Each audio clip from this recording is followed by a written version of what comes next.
Amen. Amen.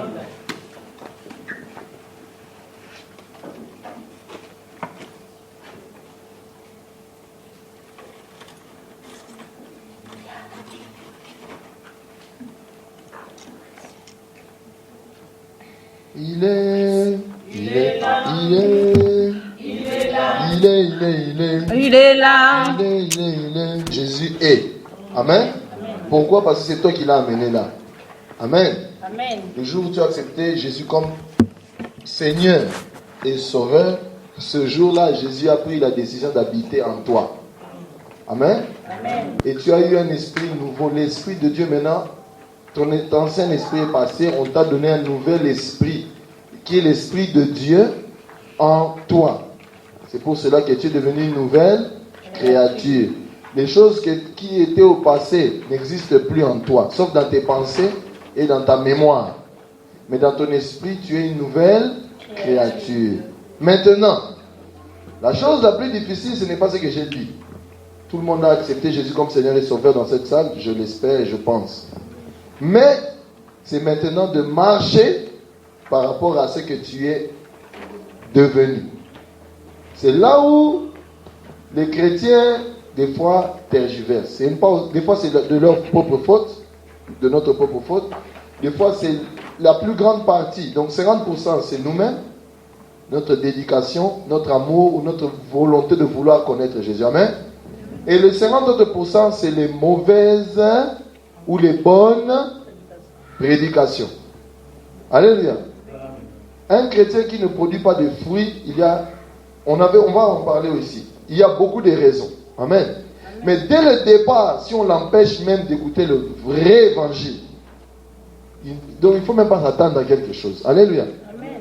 Parce que le faux évangile ne peut pas donner la vie. Ça ne peut donner que quoi? La mort. Alléluia. Amen. Et comme ça donne la mort, il ne faut pas s'attendre à la vie quand on prêche la mort. Alléluia. Amen. Il ne faut pas s'attendre au miracle quand on prêche que des problèmes. Il ne faut pas s'attendre à la guérison quand on ne parle que des sorciers. Il ne faut pas s'attendre à la vie renouvelée de quelqu'un quand on ne parle que des fétiches, quand on ne parle que des démonologies. Alléluia. Amen. Amen. Amen. Ne croyez pas que je vais parler d'autre chose. On continue sur ce qu'on avait commencé déjà quelque temps. Amen. Amen. Alléluia. Amen. Vous comprenez? Je ne sais pas pourquoi je parle de ça comme ça, mais je vais vous expliquer seulement certains principes. On ne peut pas apprendre à un enfant à parler si on ne lui parle pas. Alléluia. Amen. On ne peut pas apprendre à un enfant à parler l'anglais si on ne lui parle que le français. On ne peut pas apprendre à un enfant, tout parent qui a des enfants, un enfant ne peut pas apprendre à parler lingala si vous ne lui parlez qu'en anglais. Je mens? C'est logique. Mais comment vous ne parlez que de péché aux gens et vous attendez à ce que les gens soient saints? Comment on peut parler chaque jour des démons aux gens, mais on attend à ce que ces gens marchent sur les serpents et marchent sur les scorpions? Ça veut dire qu'il y a quelque chose qui ne va pas ici. Mais ce n'est pas ici que ça ne va pas. C'est ici. Ça veut dire qu'on n'a jamais compris le vrai Jésus. Vous lirez de... Vous savez, quand je fais des choses, je regarde dans la Bible. C'est quoi la proportion qu'on a donnée à telle ou telle autre chose? Amen. Regardez dans vos Bibles, c'est quoi la proportion qu'on a donnée à la démonologie? Vous avez vu Jésus faire des listes de noms de démons? Je ne sais pas pourquoi je parle de ça. Je pense qu'il y a quelqu'un ici qui s'intéresse toi à ces choses-là. Et Dieu veut te dire d'arrêter. Vous avez vu Jésus faire la liste des noms des démons? Commencer à mettre le calendrier des démons, calendrier des Mayas. Et vous avez vu Jésus faire ça? Paul le fait. La seule chose qu'ils ont fait, c'est de les donner des coups de pied et de les chasser. Tout. Ton business avec les démons s'arrête là. De les donner des coups de pied et de les chasser. Ce n'est pas d'étudier leur nom. Oh, il y a des démons petits, il y a des démons grands, il y a des démons de troisième. Tu vas faire quoi avec ces informations-là? Alléluia. Et beaucoup de chrétiens se mettent dans des positions où ce qu'on leur apprend, ça n'a rien à voir avec la vie. Alléluia. Mais comme c'est, comme on dit, exciting, mais exciting pour qui? Pas pour celui qui a le Christ, mais exciting pour le corps physique ici. Moi qui vous dis, j'aimais les choses de démonologie. Au Congo, il y avait une femme comme ça. Elle n'est pas congolaise, elle est américaine. Mais ses livres, je crois que ça fait succès plus au Congo que dans tout autre pays. Rebecca Brown. Une fille qui parlait des sorciers, des démons, des sorciers, des démons. Et moi, depuis que j'avais l'âge, je crois, de 9 ans, ce sont les livres que moi je lisais. Amen. Depuis que j'avais l'âge de 9 ans, je lis tous les livres de cette femme-là. Tout. Quand je dis tout, même les derniers livres qu'elle avait fait. Alléluia. Ça s'appelle les malédictions non brisées. Vous connaissez pas, c'est petit comme ça. Amen. Mais est-ce que ça m'a donné la vie? Ça m'a donné quoi? La mort. Ça m'a donné quoi? L'intéressement sur les sorciers, sur les démons et sur les choses qui ne donnent pas la vie. Alléluia. Mais nous sommes ici pour parler de la vie. Nous ne sommes pas ici pour parler de la mort. Nous sommes ici pour faire la publicité de Jésus. Nous ne sommes pas ici pour faire la publicité de Satan. Amen. Nous sommes ici pour nous intéresser à Dieu. Vous savez, moi, dans mon spare time, quand j'ai du temps, j'aime beaucoup lire les choses, par exemple, qu'est-ce qu'on dit ici, qu'est-ce qu'on dit là-bas. Mais ça ne peut pas sortir de ma bouche quand je suis ici. Vous savez pourquoi? Quel est le rapport entre ce que Dieu a à m'inspirer pour parler et mon intéressement, par exemple, au football? Alléluia. À moins que je donne un exemple où vous pouvez comprendre. Alléluia. Mais quel est mon intéressement? Alléluia. Quand on est ici, c'est pour que Jésus soit glorifié. C'est ce qu'on parle ici doit nous rapprocher de Dieu. Pas nous commencer à nous donner des idées de sorciers, des idées de démons, les tailles des sorciers, leurs figures, profils. Parce qu'aujourd'hui, Satan trompe les chrétiens en leur disant il faut connaître ton ennemi pour bien les combattre. C'est ce que les gens disent, non? Ça, c'est les combats physiques. Toi, la chose qu'il faut comprendre, on fait ça quand on veut se battre avec quelqu'un qui a la même taille que toi. Toi, tu n'as pas besoin de combattre Satan. Il a déjà été vaincu. Voilà. Donc, les bagarres que tu as avec Satan, ce sont des bagarres qu'on appelle en différé. La victoire, tout est de ton côté. Mais maintenant, le vrai combat spirituel, et ça, on en avait déjà parlé, et on va reparler du combat spirituel encore dans les jours qui vont venir. C'est de garder tes yeux, ta tête et tes pensées sur ce qui s'est déjà passé. C'est comme ça que le combat en différé va encore se répéter. Mais quand toi, au lieu de garder tes yeux, ta tête, ton cœur sur ce qui s'est déjà passé, tu commences à sortir de là pour chercher d'autres choses, même si tu avais déjà gagné, tu deviens perdant. Alléluia. Amen. Voilà. Donc, pour ceux qui étaient ici le dimanche précédent, je ne sais pas pourquoi je parle de ça, mais que Dieu soit loué parce que je parle de ça. Pour ceux qui étaient le dimanche précédent, de quoi sommes-nous en train de parler? Je sais qu'il n'y a pas de thème, mais je veux dire de quoi sommes-nous en train de parler en termes de sujet. Qu'est-ce que nous sommes en train de développer? Nous avons commencé d'abord, pour que je ne vous trouble pas, nous avons commencé à parler de quoi? Voilà. Que nos yeux ici doivent s'intéresser, notre cœur, sur Jésus. Pas quelqu'un, pas des objets, Jésus. Pas Mylène, Jésus. Maintenant, dans le processus de voir les yeux fixés sur Jésus, on a dit, c'est facile à dire, mais en pratique, il faut comprendre, ça veut dire quoi? On est allé, on a compris, qu'est-ce que ça voulait dire? C'est comment tu prends Jésus pour toi dans ta vie. Pour qui tu prends Jésus? Il y a des gens pour eux, Jésus, c'est le bébé qui était né à Noël. D'autres, Jésus, c'est lui qui lui donne le travail. Pour d'autres, mais Jésus doit être le tout de ta vie. Alléluia. Amen. La base de tout en toi, ça doit être Christ. Après, nous sommes allés de là, nous avons compris que beaucoup de chrétiens n'arrivent pas à manifester cette vie d'avoir Jésus comme le centre de leur vie. Pourquoi? Parce que leur attention, leur but ou leur préoccupation sont centrés sur autre chose. Vous vous rappelez, non? Après qu'on a parlé de ça, on s'est basé sur les préoccupations. Alléluia. Ces préoccupations développent une chose dans la vie de quelqu'un. Préoccupation, c'est aussi en anglais interest. Hein? Ton intérêt, centre d'intérêt ou interest. La chose pour laquelle tu mets beaucoup ton intérêt. Amen. Ces préoccupations vont développer quelque chose à la longue qu'on appelle le désir. Amen. Alléluia. Amen. Je vais vous dire la vérité. Quand on est né ici sur Terre, est-ce qu'on savait qu'il y a une chose qu'on appelle voiture existait? Bon, pas de problème. Quand on est né, est-ce qu'on savait qu'une chose qui s'appelait Internet existait? N'est-ce pas? Personne. Mais Internet a été développé, je crois, en 1970. Vous savez ça? Mais toi et moi, on ne savait pas. N'est-ce pas? Hein? On ne savait pas. Après Internet, il y a d'autres choses qui sont sorties. Il y a un truc qui s'appelle Usenet. Pour les gens qui sont informaticiens, quand Internet est sorti, Internet était sorti pour la collaboration des informations entre les universités et l'état-major américain. C'était ça le but. C'était pas pour que toi et moi on aille voir des choses. Parce que c'est comme ça qu'ils devaient coopérer, envoyer des images, envoyer des histoires. Ils font un projet, là-bas c'est loin, au lieu d'appeler au téléphone, on envoie. Vous aussi vous nous envoyez. C'est comme ça, ils collaboraient. Développement d'armes, développement des projets, c'était ça qu'ils faisaient. Quand ils ont vu que beaucoup de gens commençaient à s'intéresser pour entrer, utiliser, pour se partager des choses, c'est comme ça qu'Internet, avant ça s'appelait ARPANET. Hein? Ça venait du DARPA, Defense, je ne sais plus quoi là, hein, des DOD. Et maintenant on a Internet. Tout le monde est sur Internet. Mais à côté d'Internet, il y a un truc qui s'appelle Usenet. Le Usenet là, c'est un endroit où c'est sur Internet. On continue à envoyer les documents et les choses l'un à l'autre. Mais les gens qui utilisent Internet ne connaissent pas ça. À moins que tu sois un connaisseur de l'Internet ou un informaticien. C'est là où vous voyez quand on dit les hackers et les pirates, tout cela, quand ils s'envoient des informations, ils n'utilisent pas les emails, ils s'envoient en Usenet.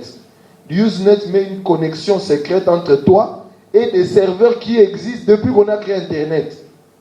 Et c'est gratuit, hein? Bon, c'est pas gratuit, maintenant tu dois payer. Mais c'est là, c'est available. Tu crées un compte, mais personne ne sait où tu es, qui tu es, mais vous envoyez seulement des messages là-bas, vous envoyez des choses, et c'est comme ça que ça marche. Amen. Mais, tu as appris ça aujourd'hui. Pour certains d'entre vous, vous avez appris ça aujourd'hui, n'est-ce pas? Mais ça a toujours quoi? Alléluia. Mais comme il n'y a pas d'intérêt, de préoccupation, de but que vous poursuivez par rapport à cette chose-là, où est votre intérêt de connaître ça? Alléluia. Amen. Amen. Et c'est ça le problème. La préoccupation de quelqu'un va lui amener à désirer quelque chose. Quand tu ne connais pas certaines choses, tu ne vas pas les désirer. Amen. Amen. C'est pour cela qu'il est très nécessaire de ne pas exposer nos vies ou la vie de nos enfants ou des gens qui sont autour de nous à des choses selon que vous jugez, selon l'Esprit de Dieu, qui ne vont vous amener nulle part. Amen. Nulle part. Nulle part. On montre, oh, voilà, les gens qui ont tué, je ne sais pas qui. Tu te raches à la télé. Mais ça va t'amener où? Et tu ne vas pas comprendre, tu commences à développer l'envie pour les gens qui tuent les gens. Tu ne sais pas pourquoi. Parce que ce que tu vois, ce que tu t'intéresses, petit à petit va développer ce qu'on appelle le désir. Mais avant d'arriver là, réalisons, pour qu'on n'oublie pas ce qu'on doit parler. Vous connaissez ce passage? Colossiens chapitre 3. Je lis le verset 20. Vous êtes quoi? Morts avec le Christ. Et vous avez été délivrés des forces spirituelles du monde. Alors, pourquoi vivez-vous comme si vous dépendiez de ce monde? Le problème, c'est votre dépendance. La façon dont les choses pour lesquelles vous dépendez. Alléluia. Là où ton centre d'intérêt est, c'est comme ça que tu vas commencer à vivre. C'est par rapport à ça. Alléluia. La preuve, il y a des gens, l'intérêt de leur vie, c'est de regarder tous les soldes qui existent. Amen. Même quand ils n'en ont pas besoin. Pourquoi? Sans qu'ils le veulent. Cette chose est devenue le centre de leur intérêt. Et ça a développé quoi? Des désirs qu'ils n'avaient pas avant. Avant, ils n'avaient peut-être pas des désirs comme ça. Mais ça a développé des désirs comme ça. Je vais sauter là, chapitre 3 maintenant, Colossiens toujours, verset 1. Avant, on était au chapitre 2, verset 20. Maintenant, je vais au chapitre 3, le premier verset. Vous avez été ramenés de la mort à la vie avec le Christ. Alors, recherchez les choses qui sont du ciel. Là où le Christ siège à la droite de Dieu. Verset 2. Préoccupez-vous de ce qui est là-haut et non de ce qui est sur la terre. Votre préoccupation de tous les jours, la chose qui doit, peut-être tu n'avais pas bien dormi parce que tu pensais à quelque chose, c'était, ah, vraiment, j'ai dormi, j'ai pensé à comment comment Jésus faisait tel miracle, comment Jésus, il avait l'amour, et comment nous aujourd'hui on n'arrive pas. Préoccupe-toi de ça. Vous savez pourquoi? Parce que quand tu te préoccupes des choses comme ça, vous savez, vous avez remarqué, je vous ai toujours dit, moi Dieu me parle. À l'époque, beaucoup de gens ne comprenaient pas quand je disais ça. Aujourd'hui, la plupart d'entre vous, Dieu vous parle et vous savez comment. Amen. Amen. Je vous disais quoi? C'est parce que je pose à Dieu des questions. Au-delà des questions, ce n'est plus devenu des questions. Seigneur, à l'époque j'étais comme ça. Seigneur, mais pourquoi? Mais des fois je ne parle pas de ma bouche, mais ça devient une préoccupation. Combien de fois tu te préoccupes à savoir exactement comment taper sur le mille par rapport à un miracle? Donc ça veut dire que s'il y a une chose qui ne marche pas, comment c'est, il n'y a pas de gauche, droite, donc ça va directement, ça s'est fait direct. Il n'y a pas de par hasard. Est-ce que c'est, avant de dormir, tu as cette préoccupation? Parce que des fois, il y a des gens, il a un problème. Son problème, c'est, mes enfants ont toujours la malaria, par exemple. Mais ça, il n'a pas la préoccupation de dire, Seigneur, je veux comprendre comment, quand je fais, et que cette chose-là n'existe plus. Mais sa préoccupation, c'est où, vraiment, tu vois, on va voir comment on va faire. Tu vois, les enfants, ils tombent toujours malades, non? Bon, on va voir comment on va faire. Il faut qu'on ait l'argent pour soigner. Vous comprenez? Sa préoccupation se base pour l'argent, au lieu que sa préoccupation soit sur comment faire pour que cette chose-là n'existe plus dans ma maison. Alléluia. Et tu crois que Dieu va te répondre si toi-même tu ne recherches pas ça? Dieu n'est pas loin de nous. Mais Dieu nous répond selon nos préoccupations. Amen. Dieu nous répond selon nos préoccupations. C'est pour ça que Dieu nous exhorte à nous préoccuper des choses qui sont en haut. Quand on dit en haut, il ne faut pas regarder en haut. Ça veut dire dans les mondes spirituels.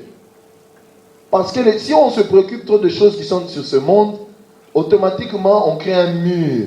Nous devenons quoi? Aveuglés. Parce que le monde ici est contrôlé par qui? Par qui? Par le diable, non? Maintenant, qu'est-ce que le diable va utiliser? En sachant que toi tu es préoccupé par les choses qui sont ses business. Qu'est-ce qu'il va faire? Amen. Amen. Le diable va tout faire. Je crois que c'est 2 Corinthiens chapitre 4. Essayez un peu d'ouvrir. 2 Corinthiens. 2 Corinthiens chapitre 4. Verset 4.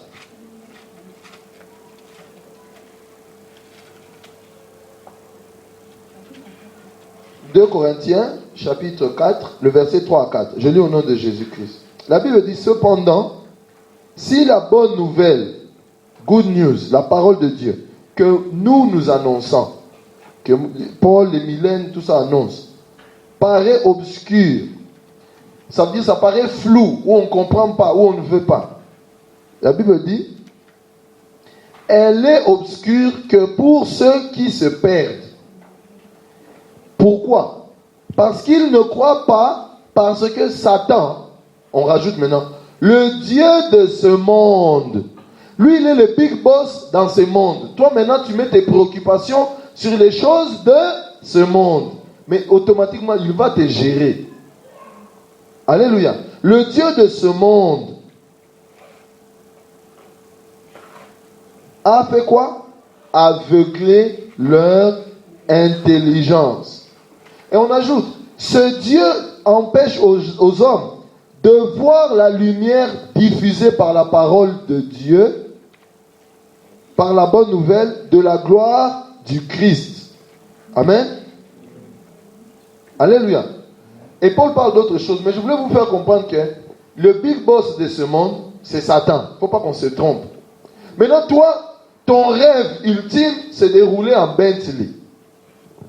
Tu vas gagner quoi si tu ne roules pas en Bentley? Tu vas gagner quoi si tu roules en Bentley? Mais n'oublie pas, le big boss des choses de ce monde, c'est Satan. Maintenant, le big boss des choses de ce monde, il va utiliser tes préoccupations là pour t'aveugler à ne pas voir la gloire et les richesses qui sont en Christ. C'est pour cela que vous voyez les gens sont à l'église, mais leur vie ne ressemble pas à Jésus. Rien à faire. Les démons peuvent jouer avec leurs pieds. Oh, moi ça fait 50 ans. J'ai toujours des douleurs quand ça commence ici, ça monte ici, ça descend là. Mais leur vision, quand ils sont là, quand on dit, venez, je vais prier pour vous. Mettez-vous là devant. Quand tu demandes les requêtes, oh non, maison de 5 chambres avec jacuzzi. Vous comprenez? Il n'a même pas la préoccupation de savoir comment guérir les malades. Il n'a même pas la préoccupation, ça veut dire il n'a même pas ce désir de comprendre comment Jésus faisait ce que Jésus faisait, comment lui il peut faire ça dans sa vie pour que les autres aussi soient sauvés. Mais sa préoccupation, c'est le nombre de maisons, le nombre de voitures, le nombre de talons, le nombre de cheveux, tout, sauf Dieu. Everything but God. Mais yet, il est enfant de Dieu. Mais yet, il va vers ce même Dieu-là pour retrouver les choses, quoi? De ce monde. Quand je dis ça, je ne suis pas... Dieu vous a déjà béni. Si tu veux conduire en voiture, tu auras une voiture. Si tu veux une maison, tu auras une maison. Si tu veux, tu auras tout ce que tu veux. Mais ce que tu veux, repense toi-même. Dans quel but tu le veux? C'est pour te comparer à quelqu'un? C'est parce que tu en as besoin? Si c'est parce que tu en as besoin, mais il ne faut même pas t'en soucier. Ce n'est pas moi qui le dis. C'est Jésus qui le dit. Je répète. Ce n'est pas moi qui le dis. C'est Jésus qui le dit. Ouvrons nos Bibles dans les livres de... Je crois que dans le livre de Matthieu, c'est écrit, mais on va lire Marc.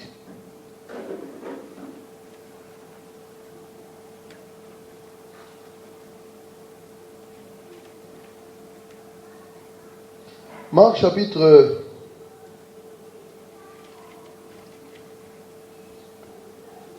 Marc chapitre...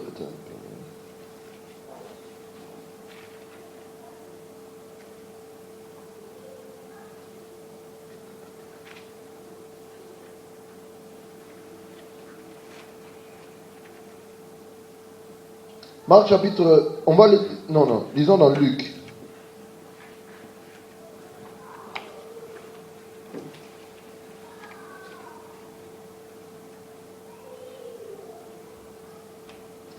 Luc chapitre 12, je pense.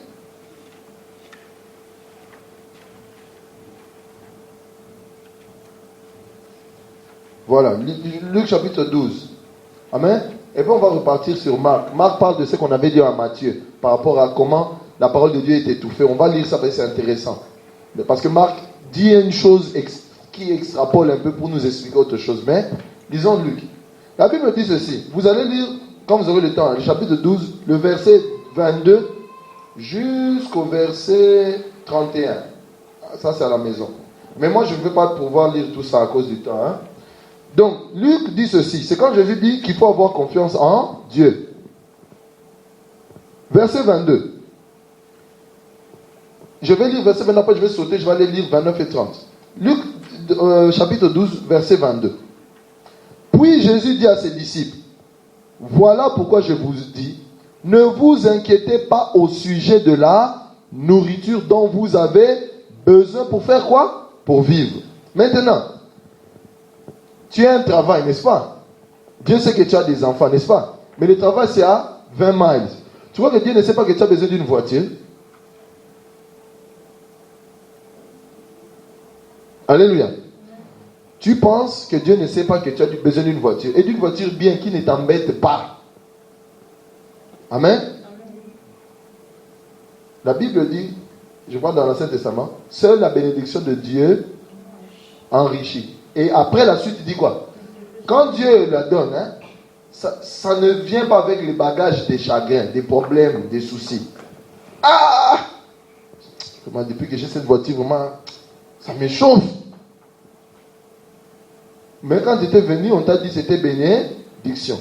Déjà, je vais vous dire une chose. Une voiture n'est pas une bénédiction. C'est un objet que tu as besoin pour faire un travail ou une activité. Alléluia. C'est la même chose qu'une chaussure.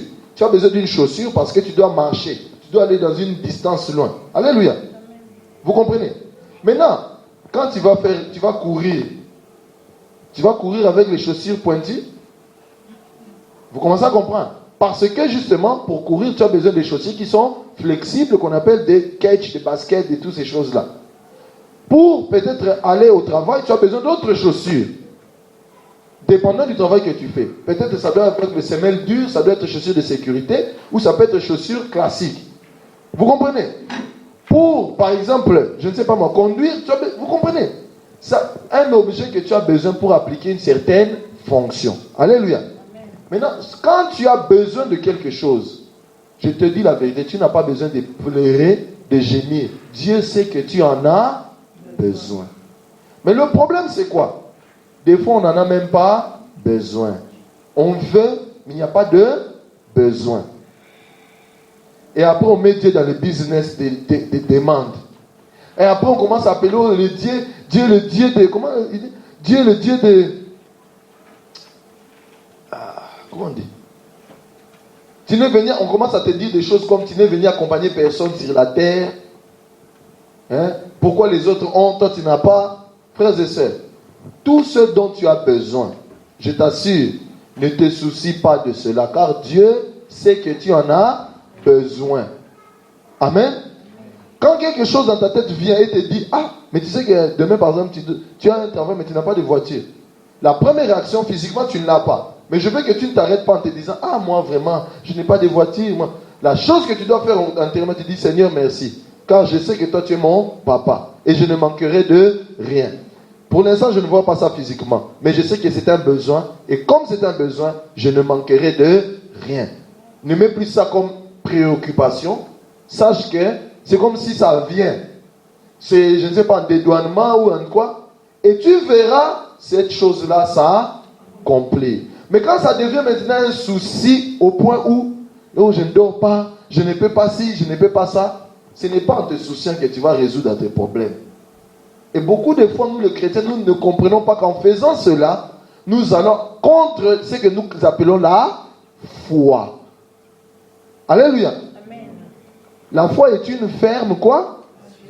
Bon, comment tu peux être sûr et en même temps tu pleures chez tout le monde? Tout le monde qui te croise, ah tu sais moi, dans les buts peut-être il va me donner. Hein. Non. Mais je vous dis la vérité, une ferme assurance. Tu es sûr que Dieu a répondu à tes problèmes, que Dieu ne peut pas te laisser comme ça. Mais en même temps, il s'agit seulement que quelqu'un te touche pour que tu commences à exposer tous les problèmes de ta vie. Pourquoi? Dieu n'est-il pas juste pour te répondre? Il t'a fait devenir son enfant et il va t'abandonner comme ça pour qu'on se moque de lui? Ça, ce n'est pas connaître ce Dieu-là. Alléluia. Amen. Cette attitude montre que tu ne crois pas. Même si tu dis, je crois, tu ne crois pas. Ta foi se manifeste par la façon dont tu agis et réagis. Je vous ai donné mon témoignage. Même ma femme, qui me connaît très bien, ne savait pas que j'avais la diarrhée. Parce que pour moi, bon, maintenant je vais faire la publicité pour aller où? Alors qu'elle pouvait savoir. Amen. Maintenant je vais faire la publicité pour aller où? Dieu nous a appris comment on deal avec les problèmes. Je deal avec les problèmes, gloire à Jésus. Maintenant maladie, tue-moi, on va voir. Il ne va pas me tuer, il est parti. Il a dit, ah, ce type ici, il connaît. Ah, laisse-le seulement pas. C'est fini. Je reviens ici. Ne vous inquiétez. L'inquiétude. Qui peut me donner la définition du mot inquiétude? Ingrid. Toi tu es française, parle. Inquiétude.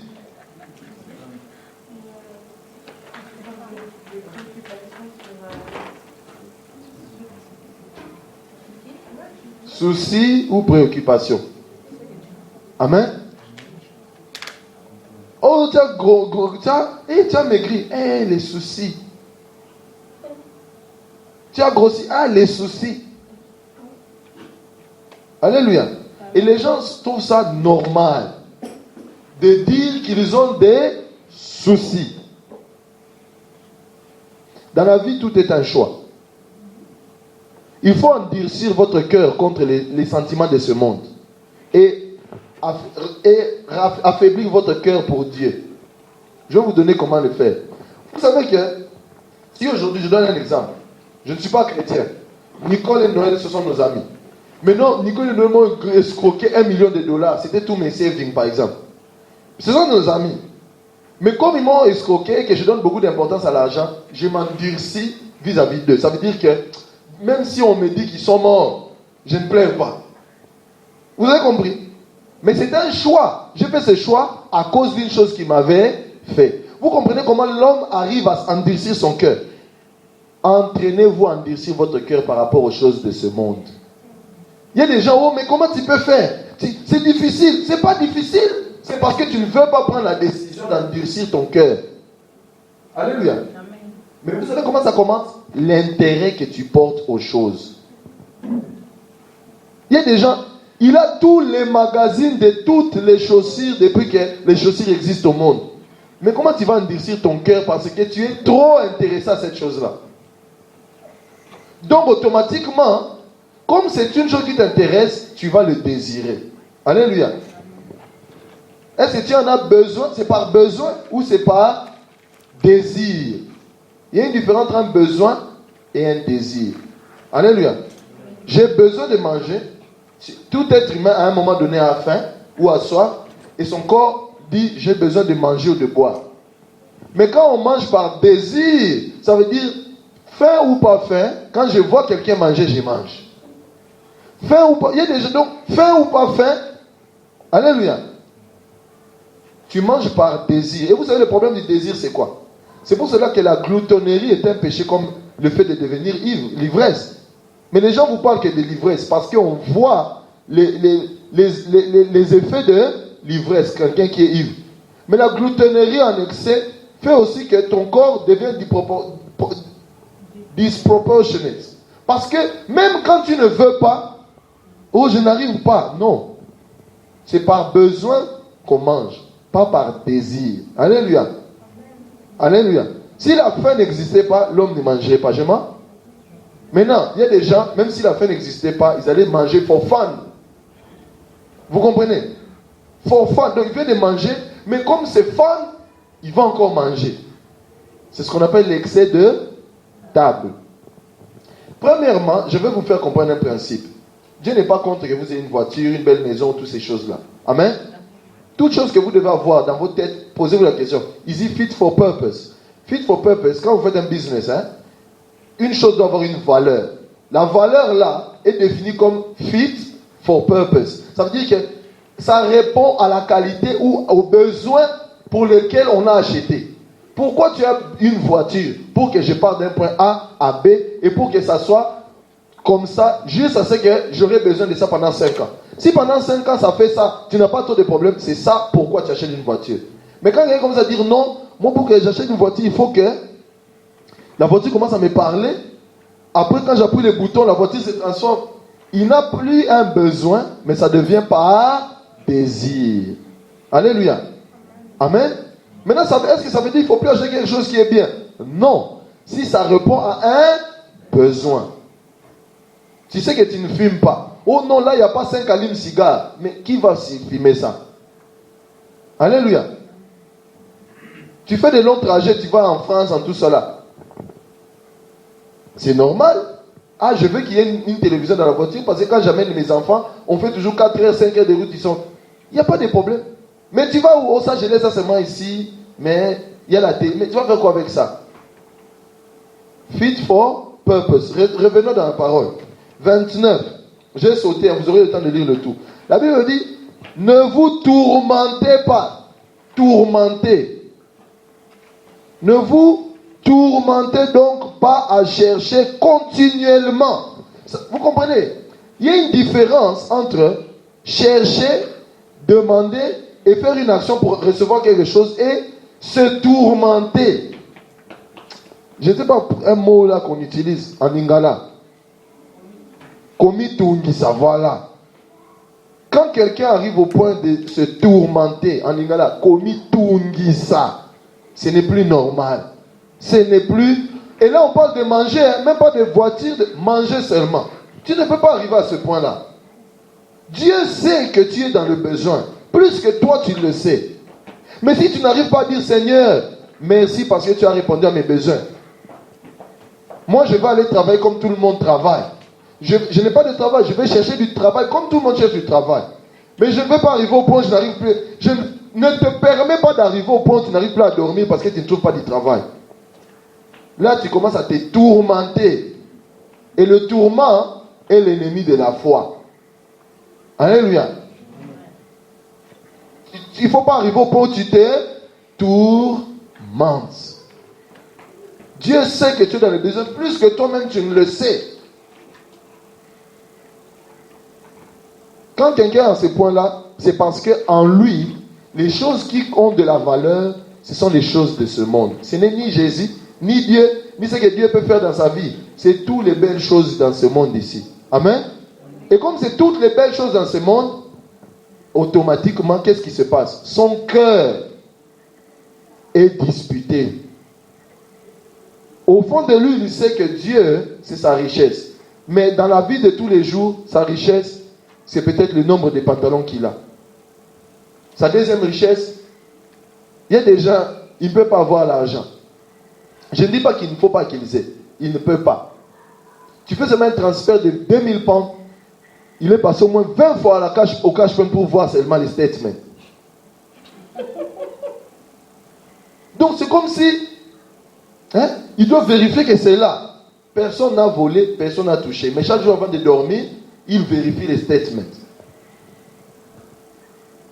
Et d'autres, s'ils voient que l'argent, son compte est déjà moins de 10 pounds, chaque 2 minutes, il vérifie les statements. Même s'il sait qu'on ne va rien tirer. Vous savez pourquoi? Ça veut dire que pour lui, il donne tellement de l'importance à cet objet-là qui s'appelle argent, qu'il n'arrive pas à vivre si l'argent est un peu ou si l'argent est trop. Donc, tous les projets de sa vie demeurent là-bas. Mais pas en Jésus, pas en Dieu. Alléluia. Et je vais vous dire ceci. Le fait de se préoccuper exagérément par rapport à une chose ou une situation démontre que ce n'est plus par besoin, mais c'est par désir, c'est par envie maintenant. Alléluia. Amen. Regardez les Français. Si vous allez en France, les gens ne mangent pas pour manger. En Angleterre, moi je vois les gens manger pour manger. En France, quelqu'un qui passe 5 heures du temps sur une table, mais il fait quoi? Tu ne peux pas manger en 20 minutes, 30 minutes, 5 heures du temps. Oh, l'apéro. Quand il finit l'apéro, oh, le. Après, il finit ça, oh, le crabe. Mais qu'est-ce que... Moi, des fois, quand je suis en France, mais je suis fatigué, mais il faut se mettre là, tu vois. Mais tu dis, mais c'est genre, tu manges, c'est fini. Oh non, maintenant c'est le... Tout. Donc, maintenant, vous savez, c'est que le terme qu'on utilise, délicatesse. Ce n'est plus la nourriture, ça devient délicatesse. Il y a des gens qui adorent la nourriture maintenant. Et vous trouvez ça normal? Alléluia. Si tu as besoin de quelque chose, ne t'en fais pas. Dieu t'aime plus que toi-même tu ne t'aimes pour te donner ce dont tu as besoin. Mais si maintenant toi tu sors de ces contextes pour se dire, ah, Dieu m'avait donné 500 pounds pour les courses à manger, mais moi, bon, je vais manger déjà 500 pounds dans seulement une semaine, je vais acheter les délicatesses. Là-bas, on va voir. Mais tu as un problème. Alléluia. Amen. Tu as un problème. Je sais que moi, il y a des choses que j'aime manger. Des tabac, des choses. J'aime manger ça. Mais ça ne peut pas devenir au point où... Non. S'il n'y a pas ça, je ne peux pas manger. Alléluia. J'aime manger si je trouve ça. Si je ne trouve pas ça, je mange ce que je mange. Alléluia. Mais je suis aussi piqué. Il y a des choses que je n'aime pas manger. Depuis que je suis petit, j'étais comme ça. Regarde, c'est une école. Quand je vais chez elle, elle souffre.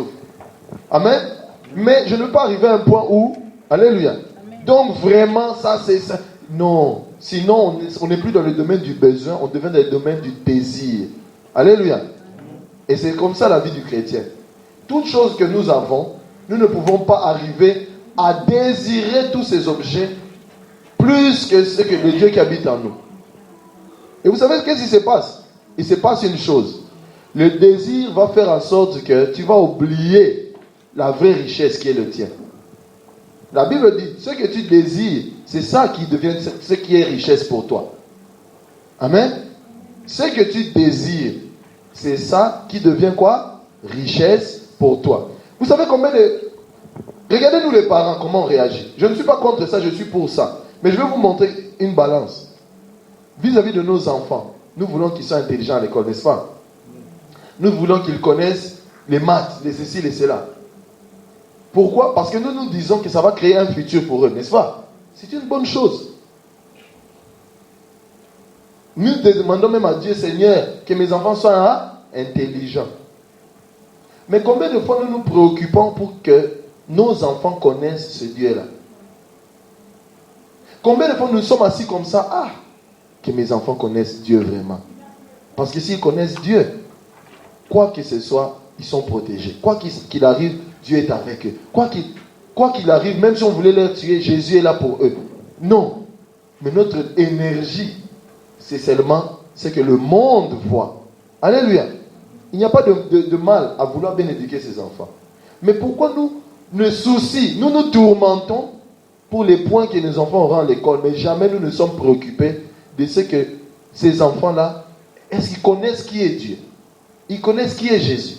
Est-ce qu'ils connaissent qu'après la mort, les gens vivent aussi, ou les autres ne vivront pas? Non, ça on se... We don't care. Pourquoi? Pour certaines personnes, les enfants là deviennent leur richesse. Il y a des gens donc, les enfants c'est leur richesse. Ils peuvent même s'enfermer à la maison avec les enfants, c'est tout. Alléluia. C'est bien. Mais si ces enfants-là ne sont pas sauvés, quand je dis ça, ça veut dire qu'ils vont grandir. Ils ne connaissent pas le Christ qui donne le salut. Mais qu'est-ce que vous avez fait? Alléluia. Mais quand ils grandissaient, Jésus, mon enfant, je ne veux pas qu'il tombe dans la drogue. Jésus, mon enfant, je ne veux pas qu'elle tombe enceinte. Jésus, mon enfant. Mais cet enfant-là, on ne se préoccupe pas que Jésus, je veux que tu sois pleinement en lui. Quand un enfant commence à prier trop, il va devenir pasteur, attention, il va devenir pasteur. Il faut éviter des choses comme ça. Amen. Il va devenir pasteur. Tellement les pasteurs aussi, ils ont une mauvaise image. Toujours de prendre l'argent des fidèles, toutes ces choses-là. On voit déjà une mauvaise image dans la tête. On ne veut pas que l'enfant tombe là-bas. Amen. Alléluia. C'est ça. Le désir, les préoccupations, l'intérêt nous amène à commencer à désirer des choses. Mais nos désirs doivent se tourner vers Dieu. Nos désirs doivent se tourner vers le Christ. Avant qu'on parle, j'aimerais qu'on lise Romains chapitre 8.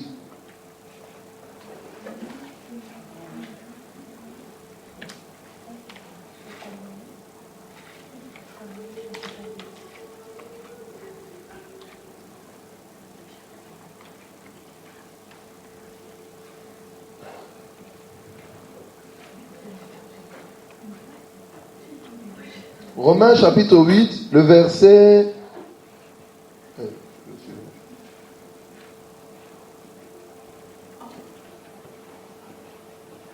Le verset 4, 5, 6. Amen. Je lis au nom de Jésus. La Bible dit ceci.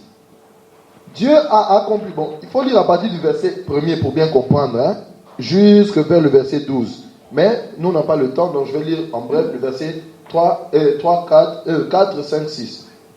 Dieu a accompli cela pour que les exigences de la loi soient réalisées en nous, qui vivons, en nous, toi et moi, qui vivons. Et nous vivons comment? Non plus selon notre propre nature, mais selon l'Esprit Saint. Ça veut dire non plus avec l'idéologie de Mylène, mais avec l'idéologie de Jésus. Je ne vis plus avec les idées de Mylène, mais les idées de l'Esprit Saint en moi. L'idée de Jésus en moi. Ça veut dire que ce n'est plus moi qui vis, c'est Christ qui vit en moi. Ce n'est plus moi qui cherche les choses que j'ai cherchées, mais c'est Christ qui manifeste sa volonté et ses désirs au travers de moi. Comment? Ce que Jésus veut, c'est que les gens soient bien, c'est que les gens soient en vie, en bonne santé, en paix, que l'amour soit répandu. Mais le problème c'est quoi? Si moi, Mylène, je veux toujours avoir la voiture la plus belle de toute l'église, parce que si je n'ai pas la voiture la plus belle, vous êtes maudits, ou bien vous blaguez avec moi, vous vous amusez avec les loin de Dieu. Mais vous savez ce qui va se passer? Je vais devenir un homme qui est quoi? Égoïste. Est-ce que l'égoïsme peut produire l'amour? Est-ce que l'égoïsme peut produire la patience, la bonté? C'est comme ça que le fruit de l'esprit ne se manifeste plus dans la vie des chrétiens. Nos désirs sont placés où? Là, je continue. Il dit, Dieu a accompli tout cela pour l'exigence de la loi soit réalisée en nous, qui vivons non plus selon notre nature, mais selon l'Esprit Saint. Verset 5. En effet, ceux qui vivent selon leur propre nature, comment on va les reconnaître? On les reconnaît parce qu'ils se préoccupent des désirs de leur nature. Leur préoccupation, leur tourment de chaque jour, c'est les choses, la vie courante. Quand je dis la vie courante, ça ne veut pas dire que tu voulais prendre le bus, tu as raté le bus, tu dis, ah, mais pourquoi j'ai raté le bus? Non, c'est pas ça. C'est quand quelqu'un, les choses qu'il poursuit, c'est seulement les richesses, c'est seulement j'aurai quoi chez qui. Et vous savez qu'il y a des gens comme ça. Il ne peut pas te parler s'il n'a pas un intérêt chez toi. Donc s'il n'a pas un intérêt de récupérer quelque chose chez toi, vous n'allez pas ni être amis, ni être connaissance, ni même vous croiser. Il y a des gens, quand ils te croisent, tellement tu es simple, ils ne te donnent pas de la valeur. Mais le jour où il t'a vu seulement peut-être avec une belle montre ou bien la voiture là, il commence à venir te parler. Mais ça va, mais je t'ai vu l'autre fois là. Hein? Et les gens comme ça, il faut les éviter. Pourquoi? Parce que vous n'aurez pas de problème dans votre vie. Quand quelqu'un s'approche de vous déjà par intérêt, ça veut dire problème. Vous savez pourquoi ça veut dire problème? Parce que c'est qu'il ne vous voit pas. Il voit qu'est-ce qu'il peut récupérer derrière vous. Alléluia. Amen. Et ça vient du fait qu'il désire des choses. En désirant ces choses, il s'est dit pour avoir ces choses, soit il faut aller les prendre, les voler, ou être à côté des gens qui ont ces choses. Maintenant, quand ils sont à côté de ces gens, est-ce qu'ils ont de l'amour pour ces gens? Non. Ils ont de l'amour pour les choses. Donc, vous savez c'est quoi le problème? Si un jour il a l'opportunité de vous trahir pour avoir ces choses-là, ils vont vous trahir pour avoir ces choses. C'est pour cela que dans la vie, il y a des gens qu'on appelle les opportunistes. Ils viennent à côté de vous avec un intérêt de recevoir quelque chose chez vous. Amen. Mais ne soyez jamais comme ça. Vous qui avez le Christ, si vous êtes opportuniste, alors vous avez tapé à côté. Vous allez souffrir. Vous savez pourquoi? Parce que Satan sait que lui, il est le monde des opportunistes. Il est le big boss des choses de ce monde.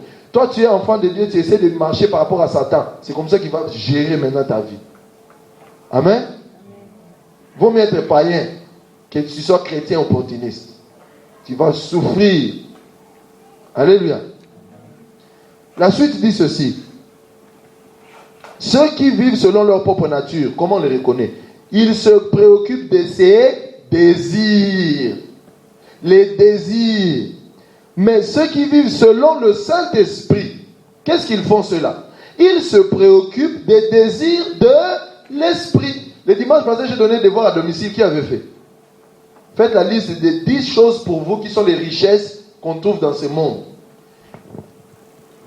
Et faites aussi la liste des 10 choses qui sont les richesses selon l'Esprit. Maintenant, regardez dans les 2 listes, quelles sont les choses que vous désirez beaucoup. Honnêtement, personne ne va te juger, toi-même, dans ta conscience. Oh, je n'ai pas dormi parce que je veux vraiment que Dieu m'enseigne comment avoir d'amour. Je n'ai jamais entendu ça. Je vous dis, moi je ne sais pas, il y en a, peut-être ça existe. Je n'ai jamais entendu. Ce que j'entends toujours, c'est, ah, je n'ai pas dormi. Je dis, Seigneur, est-ce qu'un mot va passer? Un mot a coupé le sommeil. Mais je n'ai jamais entendu que le sommeil était coupé. Pourquoi? Parce que il n'a pas, quoi? Un mot, j'ai déjà entendu, un mot a coupé le sommeil. Mais je n'ai jamais entendu, oh non, je n'ai pas pu dormir parce que je ne comprends pas comment Jésus, je peux moi avoir l'amour là de Jésus. Je n'arrive pas à comprendre. Alléluia. Amen. Et je vous dis la vérité, quand vous vous préoccupez de ces questions-là, Dieu vous parle. Et une chose que moi je commence à réaliser, quand vous entendez quelqu'un prêcher et que les choses qui sortent sont des grandes révélations, le peuple dit gloire à Dieu, béni soit Dieu. Mais ça veut dire que cette personne se préoccupe du royaume. C'est ça, c'est seulement ça. Ça veut dire dans son cœur, il est préoccupé à connaître Dieu. Il est préoccupé à poser à Dieu les bonnes et les vraies questions. Mais si ces préoccupations ne sont pas les bonnes, les choses qu'il va vous dire aussi, zéro. Et c'est là maintenant les dangers. Quand quelqu'un vous parle de Jésus ou de Dieu, s'il ne vous parle pas des vraies choses, vous pouvez voir directement les préoccupations de sa vie sont où. Clair. Alléluia. Clair. C'est comme ça que vous commencez à discerner si ce type-là parle de Dieu ou s'il ne parle pas de Dieu. Ça veut dire si ce qu'il dit ne vient pas de Dieu ou vient de Dieu. Mais ceux qui vivent selon l'Esprit Saint se préoccupent des désirs de l'Esprit. Le verset 6 pour finir. Se préoccuper des désirs de sa propre nature maintenant. C'est là où maintenant on va aller le dimanche prochain. Maintenant c'est quoi? Dieu ne va pas t'attraper catch. Mais quand tu te préoccupes maintenant de tes business là, de tes moi je n'ai pas dormi. Vraiment j'attendais les chèques. Housing. Tu n'as pas dormi. Ok, tu vas bien dormir. Se préoccuper des désirs de sa propre nature fait quoi? Va t'amener à la mort. Ça va t'amener, voilà, Nicolas dit stress. Oh, il est stressé. Quand tu commences à te tourmenter pour les choses de ce monde, tu commences à focus toute ton énergie pour les choses seulement de ce monde, ça va t'amener à la mort. La mort, c'est pas seulement tu tombes, tu meurs. Le souci est une forme de mort. La maladie est une forme de mort. Le craquement est une forme de mort. Quand les choses ne vont pas, ça veut dire c'est mort. D'ailleurs, les gens disent ça. Comment les projets là, c'est mort. Hein? Se préoccuper des désirs de sa propre nature mène à la mort. Mais regardez l'autre côté. Mais se préoccuper des désirs de l'Esprit Saint mène à la vie. Il a rajouté une autre chose. Et à quoi? La paix. La paix. C'est pour cela que vous voyez quelqu'un qui a Dieu. Rappelez-vous quand je vous disais, Jésus avait dit en partant, je vous laisse quoi? Ma paix. Une paix que quoi? Le monde ici ne peut pas vous donner. Il y a des gens qui ont des voitures, mais ils n'ont pas de paix. Il y a des gens qui ont 500 maisons, mais ils n'ont pas de paix. Il y a des gens qui ont, il a marié 50 femmes, mais il n'a pas quoi? La paix. Toi, avec ta une voiture, tu as une maison, tu as une femme là, tu as la paix parce que tu es en Jésus. Alléluia. Il n'a pas. Pourquoi il rajoute la paix? Parce que quand le cœur de l'homme est tourmenté, rien de bon ne va sortir. Je vous dis la vérité. Je vous dis la vérité. Quand tu es devant une chose, quand ton cœur est tourmenté par rapport seulement aux choses, rien de bon. Sois en paix. Parce que Dieu ne t'a pas oublié. Hein? Pose-toi un peu cette question. You are son of God, toi comme tu es là. Pourquoi tu dois te tourmenter? Et le diable sait qu'il doit enlever la paix. Comment il le fait? En mettant ton attitude, ta pensée, tes désirs focalisés sur quelque chose qui n'a rien à voir avec Dieu. Et le pire encore, comme je vous disais dimanche passé, on nous suit partout. Partout, tu parles. Maintenant, vous avez remarqué, hein? Vous avez remarqué, tu te balades comme ça, on te suit. Tu parles comme ça, on te suit. Juste à ce que tu vas t'arrêter, tu dis, mais Satan, tu es menteur. On me suit partout. Tu tournes ici, Jibili. Tu rentres dans le bus, on te met le poster de Jibili. Tu descends comme ça, Jibili. Mais Jibili de quoi? Jibili de quoi? Alléluia. Oh oui, mais on est en Angleterre, les queens. Oui, c'est bien. Tu appelles Jibili, Jibili, Jibili. Jibili, ça veut dire déjà quoi? Tu ne sais même pas. Bon, on va seulement faire la fête, non? Je suis content, j'ai une banque holiday. Si tu es content, sois content. Mais why focus your mind so much into something qui ne va rien t'apporter? Tu commences à glorifier des êtres humains. Il y a des gens, ils connaissent. J'étais tombé dans ça. Vraiment, mais je regrette. Ils connaissent les noms des listes et même des 100 personnes les plus riches au monde. Tu vas aller avec où? Je vous dis. Mais tu vois, lui, regarde, il a acheté tel monde. Tu connais tout sur leur vie. Mais, qu'est-ce que tu connais sur Jésus? Oh, mais Jésus, il est venu, non, Bethléem, c'est seulement ça. Alléluia. Je vais m'arrêter ici. Mais dimanche prochain, je vais vous montrer comment se préoccuper, comment ça amène à la mort. Et comment se préoccuper des choses de l'esprit amène à la vie et à la paix. C'est de ça que je vais parler dimanche prochain. Amen. Alléluia. J'espère que ça vous bénit. Amen. Parce que plus on comprend ça, plus on commence à comprendre que le monde ici est une illusion. C'est une tromperie générale. Quand tu comprends ça, on ne va plus t'avoir. Le diable va avoir des problèmes pour te soutirer l'argent. Il va avoir des problèmes pour contrôler ta façon de réfléchir, même ta façon d'être. Alléluia. Amen. Et tu ne seras pas les gens, oh, ces derniers temps. Oh, et la mode. La mode, c'est quoi? Qui avait écrit que... Qui a écrit? C'est écrit où que à cette période ici, il faut s'habiller comme ça. C'est écrit où? Vous savez, des choses qu'on accepte nous-mêmes. Après, tu n'arrives pas à acheter ça, tu commences à faire des soucis. Mais qui t'avait dit d'accepter l'idéologie de Satan? Tu as accepté l'idéologie de ce monde. Qui est le big boss de ce monde? Satan. Maintenant, quand on dit que ces trucs-là, c'est décalé, dépassé, tu ne veux plus les mettre parce que tu as honte. Tu as honte de quoi? Si tu n'aimes pas ce que tu es quelqu'un de ce monde, tu ne vis pas par rapport au Christ. Alléluia. Où les gens vont voir comme si tu es déphasé. Déphasé de quoi? C'est écrit où? Vous commencez à comprendre? Que la gloire revienne à Jésus. Si on a des questions, s'il vous plaît, manifestez-vous, posez des questions. Peut-être qu'il y a quelque chose qu'on a lu, qu'on n'a pas compris, ou quelque chose que j'ai dit. C'est pas comme ça dans la Bible. Peut-être dans votre Bible, c'est écrit, il faut se préoccuper des business. Moi, maintenant, j'ai lu autre chose. Si peut-être vous avez une question, ou quelque chose que vous n'avez pas compris, s'il vous plaît, vaut mieux qu'on pose des questions entre nous ici, en lieu qu'on ne maîtrise pas les choses. Amen. Donc, comme je dis, je répète, le dimanche prochain, je vais juste parler de comment se préoccuper des choses de ce monde nous mène à la mort. Et comment se préoccuper des choses de l'esprit nous mène où? À la vie. Mais vous savez déjà, certaines de ces choses, vous savez déjà. Toi-même, personne ne t'a tapé, tu pleures. Tu pleures pourquoi? Oh, j'avais pris les bijoux et les diamants et je ne sais pas payer. Mais qui t'avait dit de prendre? Ça t'a amené maintenant à la mort. Ça t'a amené dans des traumatismes que toi-même, personne ne t'a... Vous comprenez? Tout ça pourquoi? Parce que le diable a su t'avoir dans le système où tu as développé le désir d'une chose que tu n'en as pas besoin. Et ça, il n'y a pas que dans le bien, dans la façon de réfléchir, il a développé les mêmes idées. Dans la façon de vivre, même dans les écoles, il essaie d'amener les gens à être d'une certaine manière dépendants de ce monde. Amen. Comme il n'y a pas de questions,